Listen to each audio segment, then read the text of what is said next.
What's up, everybody? Welcome in. Kyle Olson here with the Fantasy Football Teachers, where we educate and you dominate. Guys, make sure you subscribe to the Fantasy Football Teachers YouTube channel right here, and make sure that you ring that notification bell so you can be notified anytime we release a new video.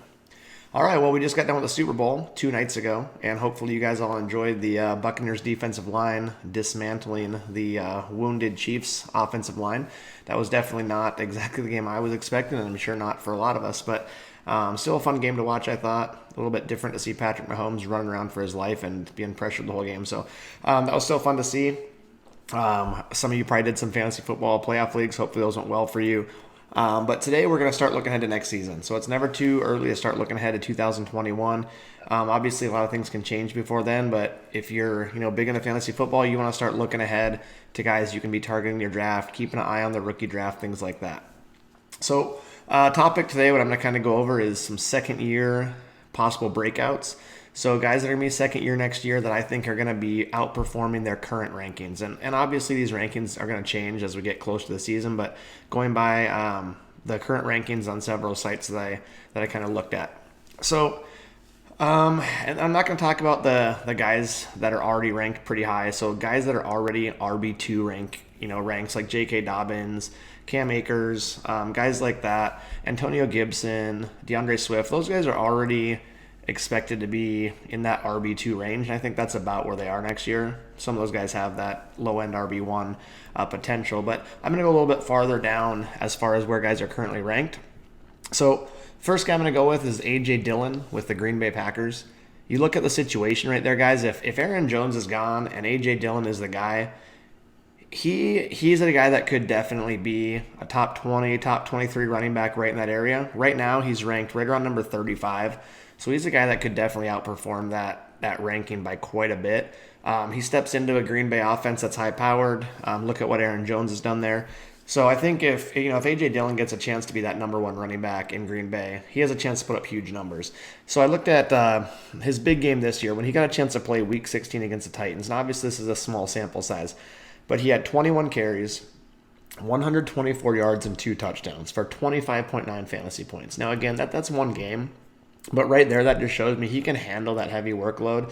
Now, can he handle it for the whole season? That remains to be seen. But a game like that just puts him on my radar for sure. And a guy that if he's given that opportunity to be the guy week in and week out, pretty excited to see what he can do with his talent level. So A.J. Dillon, right now he's ranked behind guys like Nyheim Hines, Damian Harris, Devin Singletary, Raheem Mostert. If he steps into that starting role and gets the opportunities and he's the guy there, then he definitely can jump right past all those guys. Again, low to mid 20 range conservatively, but a guy that has that RB1 upside if he comes in and if he really steps up and plays like he can to his talent level. So A.J. Dillon's the guy you want to keep an eye on for sure. Another guy going to receivers now.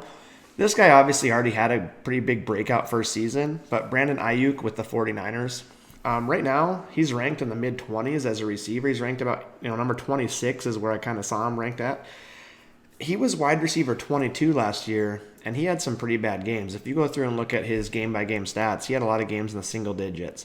But then, when he turned it on and when he was able to stay healthy, so you look at the middle part of the season, week 7 to 15, Aiyuk had 6 games that he played during that time.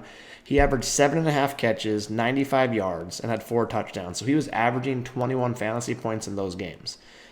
If he was able to come in next year and average 17 fantasy points per game and stay healthy, I know those are big. The big if is stay healthy. But if he averaged 17 fantasy points a game next year, he would be the wide receiver 13. Now, obviously, that has to, that's going to take some stuff going his way. But even if he misses a couple games, if he stays pretty healthy next year, I think you can put him right around that wide receiver 20 with, again, upside to be up in the mid-teens.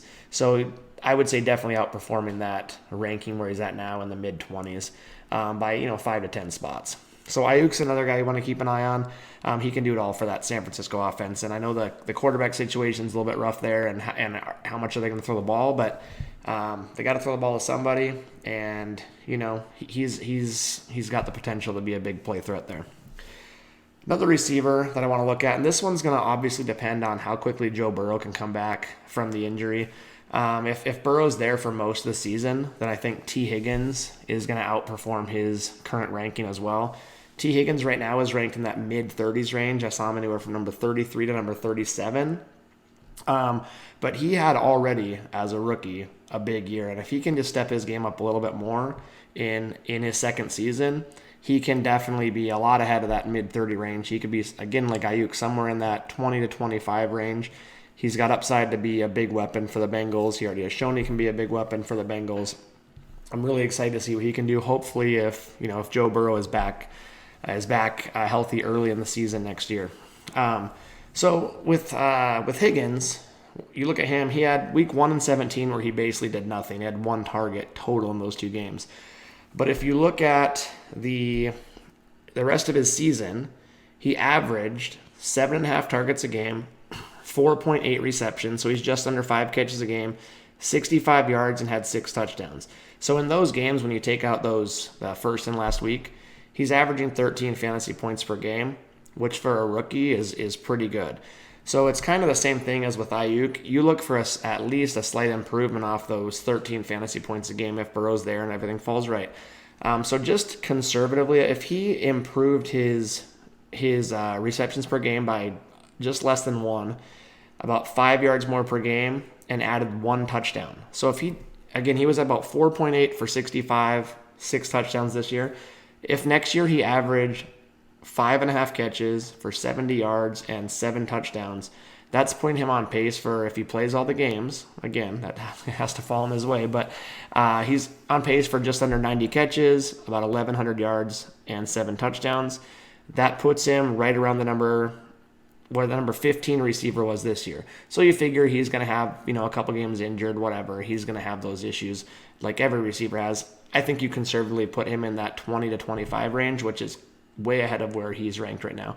He could be ranked a little bit low right now just because of the question mark with how early Burrow is able to come back and things like that. But I think you want to definitely keep an eye on T. Higgins and be ready to move him up your draft board a little bit going to next year. All right, guys, one more guy. This is a guy I really like because I got him on on one of my dynasty teams, and a lot of good stuff going on for him right now. So at tight end for the Bears, Kmet. So he's already pretty much taking over for Jimmy Graham there. Late in the season, he started getting tons of opportunities. Right now, Kmet is ranked as number 22 tight end for next season. And in my mind, he's going to be way ahead of that. He's got potential to be in that 10 to 15 range. We all know that tight end position is obviously not a great position when you get down from those first few guys, obviously, with Kelsey, Kittle, Waller. But you go down, and if you get a guy that has the potential to be in a top 10 tight end that's ranked that low, I think that's the guy you want to keep an eye on. He, early in the season, wasn't getting as many snaps. So weeks 1 through 8, he played 47% of the team's snaps, which that's expected. That's actually not bad for a rookie with Graham there too. But then later in the season, the last 7 weeks, weeks 11 through 17, Kmet played 78% of the team's snaps. And so if he can go that potential and get more snaps like that, and he's going to become more involved in that offense as he gets more comfortable, I think Kmet's a guy that you want to keep your eye on again. That could be that breakout second-year tight end for the Bears. Could be that safety net for the QB there, if it's Trubisky, whoever it is. And I'm just really excited to see him for my own sake, for my own dynasty team. But I think he's a guy that could definitely put up some big numbers next year. So, guys, just some real quick stuff looking at second year talent, second year kind of breakouts, or guys that I think are gonna, outperform their current rankings. Keep an eye on those guys. Like I said, keep an eye on them. Keep an eye on their situations. Keep an eye on quarterback situations. Keep an eye on for Dillon if Aaron Jones is there or not. So things could change, but those are some guys that, in my mind right now, are definitely going to be a lot higher than their current rankings. So guys, don't forget, subscribe to Fantasy Football Teachers YouTube channel. We're going to keep putting out videos. We're getting this thing up and running. We appreciate the support, and we're going to keep getting better at what we're doing and keep bringing you guys more good stuff. So enjoy the first part of the off season. Hope you guys have a great week, and stay safe.